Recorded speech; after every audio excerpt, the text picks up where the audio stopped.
kulanti waan daawadayaasha sharafta leh ee ku xiran channelkan Shabeellaha Tube daawade hadii ay tahay markii kuugu horeysay ee aad soo booqato channelkan fadlan subscribe saaro furna gambaleelka si ay ku soo gaaraan barnaamijyada aan halkan ku soo baahiyo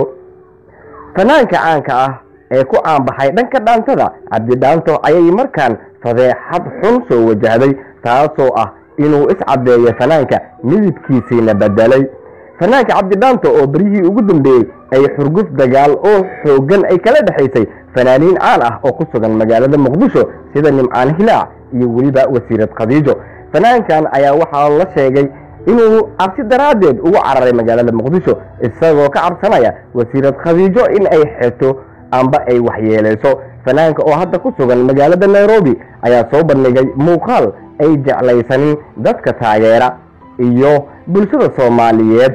fanaankan ayaa soo bandhigay isagoo jooga meel la isku cadeeyo waliba jirkiisa la marinayo kareemada dadka cadeeya waliba waxa uu marinaysay habeenay madow ah muuqaalkaas uu soo galiyay baraha bulshada ayaa noqday mid caro ku abuuray dadyow badan oo taageero u ahaa fanaankan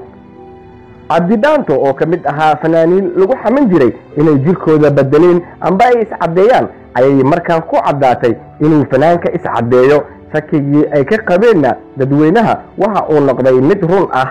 haddaba daawade sideed u aragtaa in qof rag ah uu bedelo muuqaalka jirkiisa isticmaalana kareemada dadka midabkooda bedelo amba la isku cadeeyo fikradaadu waa inoo muhiim ee qaybta hoose ee commentiga inoogu reeb waad ku maasan tahay daawashada aad daawato muuqaalkan daawade haddii ay tahay markii kuugu horeysay ee aad soo booqato channelkan fadlan subscribe saaro furna gambaleelka si aad u hesho warbixino